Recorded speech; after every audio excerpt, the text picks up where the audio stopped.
What up, Laker fans? Welcome into NBA Now from Chat Sports. And with you today, I'm your host, Jimmy Crowther, breaking down all the latest and greatest news and rumors around Laker Nation. But before I get into them, I want to start today off with a question. I want to know from you guys, who is your favorite Laker of all time? Put it down in the comment section below. If it's Kobe Bryant, put it down there. If it's, heck, LeBron James, Magic Johnson, whoever you got, put it down in the comments below. And now I get you started on our first rumor, and that is a CJ McCollum trade to the Los Angeles Lakers.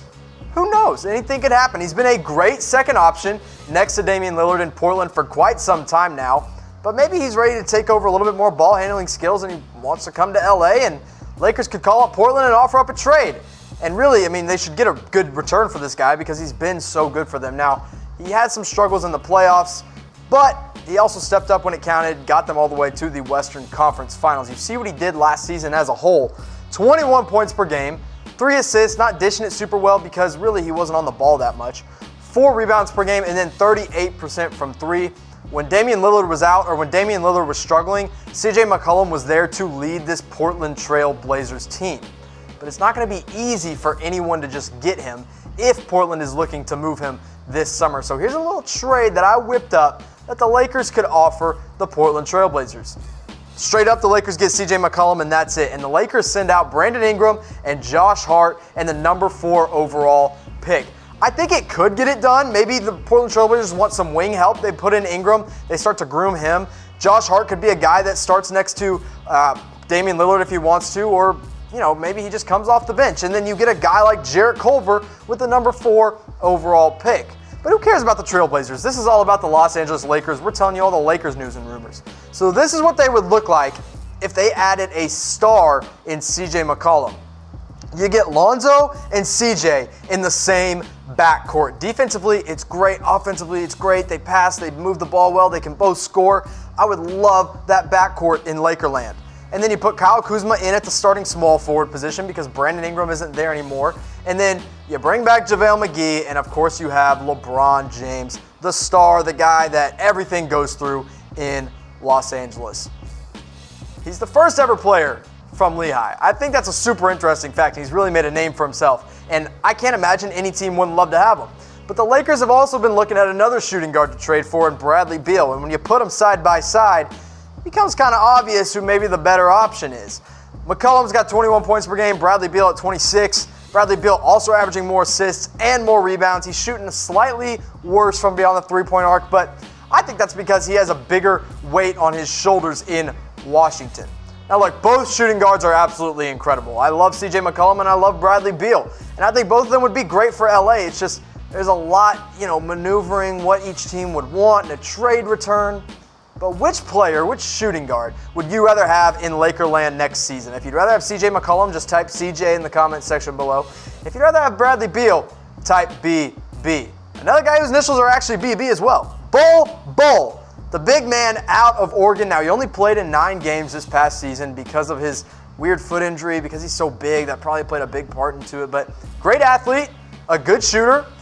But the only problem is those injuries. I mean, he could be a top 5 pick if it weren't for them, but since he did get hurt, and since he does have such a limited sample size of 9 games, I think number 4 in the draft is too high, but the Lakers might be looking at him. You can see what he did at Oregon in the 9 games, so remember, this is a very small sample size, but it's still super impressive.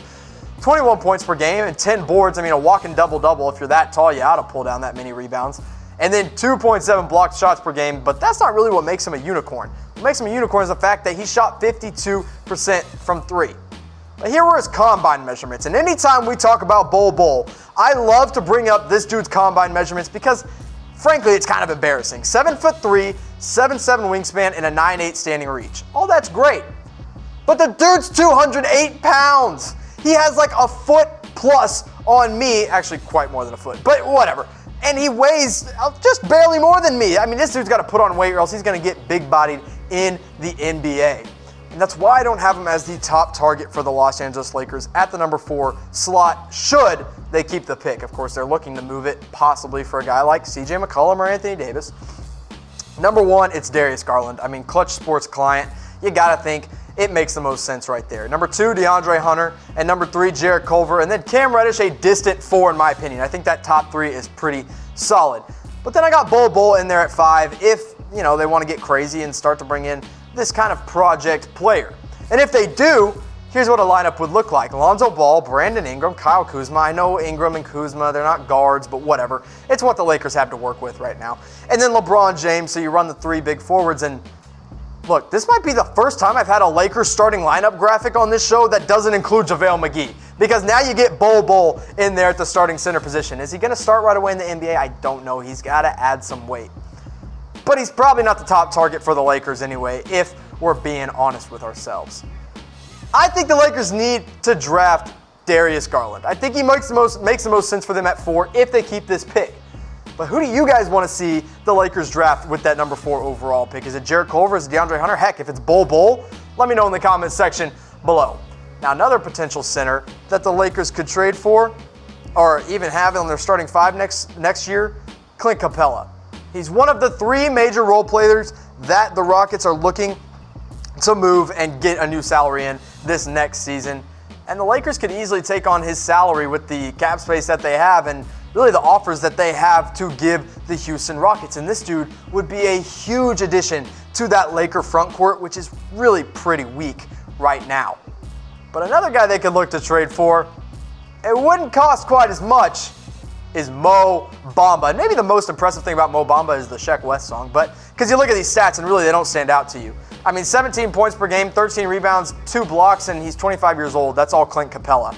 And then Mo Bamba, on the other hand, yeah, he was hindered by injuries, but 6.2 points per game, 5 rebounds, and the 1.4 blocks. Really the only thing he has on Capela is the age. But another thing he has on Capela is the trade package that the Lakers would have to send the Magic to get him. It really wouldn't be that big of a deal. I mean, the Lakers could send the number 4 overall pick, and they get back Mo Bamba and the number 16 overall pick. So they swap the picks, and they get a new starting center in Bamba. Now, he would take some time to develop, but he doesn't cut into their cap space at all because he's still on this rookie contract, and they can still go out and get the big-name free agents along with them. Now, Clint Capela, on the other hand, will probably cost you a little bit more because he is more talented, and he cuts into your roster space, or your cap space at that. And this is what I cooked up for a little trade with the Houston Rockets. Lakers send again that number 4 overall pick, and then Josh Hart would be a good guard for the Rockets to have to back up Harden or to back up Chris Paul. And then you also send in a young guy in Mo Wagner. Does this get it done? I don't know. I'm not 100% certain that the Houston Rockets can't get something better for Clint Capela because, I mean, the dude is a lob threat. He's going to protect the rim. He put up 17 and 13. I love Clint Capela. I think he's a great player. Now, he's definitely overpaid at this point because he can't shoot, he can't make a free throw, and he can only defend 5s. But I think he makes sense for LA. But again, they're giving up more to get Capela than they would Mo Bamba. But who should LA trade their number 4 overall pick for? I mean, if you want to package it together and get AD, do that. If you want to go get CJ McCollum, if you want to go get Bradley Beal, heck, maybe you want Mo Bamba or Clint Capela.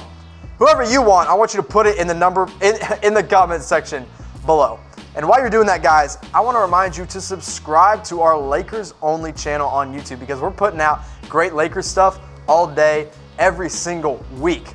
So make sure you're doing that. And while you're doing that, also go follow me over on Twitter at Jimmy_Crowther. If you want all my NBA takes, if you want to know every little in and out of the NBA, go follow me on Twitter at Jimmy_Crowther. Now on to our next rumor. More news here than rumors, and that's the Lakers hiring Lionel Hollins. Now, they've already brought in Frank Vogel, who was the new head coach of the Lakers, and they brought in Jason Kidd, who's an assistant coach. But now you bring in Hollins, who was a longtime coach with the Grizzlies and then spent some time with the Nets as well. Really, he's been around the league for quite some time now. I mean, he began coaching in 1988. Now, he was an assistant at the time, and that's what the Lakers are bringing him in to do. But they've really bolstered up this Lakers coaching staff. I mean, these are not just 3 small-name coaches that they went and found out on the open market. No, these are guys that have coached premier programs, premier teams like Frank Vogel, Jason Kidd, and Lionel Hollins. I like it. There could be some tension between Kidd and Vogel. I get that. It could blow up in their face. Maybe Hollins decides, hey, I want to be a head coach now. We're doing so well. And that blows up in their face. But in all reality, I think it's pretty solid. Now, you can see what Lionel Hollins did in his time with Memphis, and he had some really good years. Now, he coached longer than this but these are his 3 best seasons with the Memphis Grizzlies. First year, 46-36. Second year, 41-25. And then that team took a gigantic leap. They went 56-26. Their first ever, or not first ever, but first season that Lionel Hollins got them to be a 50-win team. And then he totaled out as a head coach at 214 wins and 201 losses. I really like Lionel Hollins. I think he can do really well in LA along with Vogel. The only guy I'm worried about on that coaching staff is Jason Kidd. But do you guys, does Laker Nation, do you like the Lakers coaching hires? If you do, I want you to put Y in the comment section below for yes. And if you don't like it, I want you to put in the comment section for no. Again, I really do like it. I really think this coaching staff can take the LA Lakers to where they need to be if every player and every coach buys in. But if Jason Kidd and Frank Vogel start to butt heads, could be some more drama going down in Lakerland. Now, one guy that the Lakers are looking at this summer is Marcus Morris. The dude played mainly power forward for the Boston Celtics last year, obviously the LA Lakers, franchise history rival. But he bounced back from an unhealthy season in 2017-2018 and played the majority of these games this last year. And honestly, for the Lakers, he could start at either forward position or he could come off the bench and really bring you a little spark that the Lakers really do need off the bench for them. Now, you can see what he did in Boston this past season at 14 points per game and 6 rebounds. I mean, at a power forward, he's doing exactly what you want him to do. But then he does a little bit more as well because he's shooting 38% from 3. And one thing the box score doesn't show with Marcus Morris is his defensive ability and his grit. This guy will go out and make any kind of winning play you need him to make. And that's why a lot of these teams are going to be hot on his trail this summer. Los Angeles Lakers probably the number 1 team that are going to be targeting him. But the other LA team, seems like these 2 LA teams are kind of going back and forth on the guys that they like because the Clippers like him as well. The Knicks have cap space. They would love to add him to bolster up their bench. The Sacramento Kings are looking to make some moves. They need a new forward. Harrison Barnes is still there, but they could use a backup like Marcus Morris. And then the Chicago Bulls, a young team that's been in the lottery for quite some time now, probably wants to add a nice veteran presence like Marcus Morris. But if the Lakers can pull it off, if the Lakers can steal Marcus Morris away from the Boston Celtics, all of a sudden this bench in LA becomes pretty nice, really. I mean, Josh Hart and Kentavious Caldwell-Pope, of course, they'd have to bring him back, but Josh Hart is a nice young developing piece for them, and Caldwell-Pope was a great shooter. He shot 11.4 points per game. And then Kyle Kuzma, I think Kyle Kuzma could be a 6th Man of the Year candidate next year if he's coming off the bench for LA. I mean, 19 points per game is really something impressive. And then you get Morris to pair alongside him. That's 2 bigger forwards that can play together. And then right there, Mo Wagner, the center. I mean, it's going to be his 2nd year. You got to give the guy some time to develop. And if he's one of the main guys off the bench, he probably will develop pretty well for this Laker team. I'm a big believer in Mo Wagner. But Marcus Morris is not the top priority for the Lakers this season. No. We know who these top offseason targets are. And it starts with Kyrie Irving. I mean, hey, maybe he's going to Brooklyn, but if he goes to LA, he's wanting to unite with LeBron James once again and build something in Los Angeles. So that's who I've got at number 1. Kawhi Leonard at number 2. I don't think that's very realistic. I think he goes back to Toronto or to the Clippers. Jimmy Butler at 3. Would not be shocked to see him in a Laker jersey next season. Kemba Walker at 4. If he gets the Supermax, he's going back to Charlotte. But if not, look out for him as the next starting point guard of the Los Angeles Lakers. And then number 5. We've talked about him in just about every single show, and I almost avoided it today. But Anthony Davis, I mean, he's a target. You can't stay away from him, but it's got to come via trade because the dude's not a free agent. But those are the top 5 targets for the Los Angeles Lakers this summer. But who do you think should be LA's number 1 priority in the offseason? I think it's got to be Anthony Davis. I mean, if you got the trade assets to pull it off, I think the Lakers need to go hard after Anthony Davis. But let me know in the comment section below who you think the Los Angeles Lakers should target in free agency or in the trade this summer.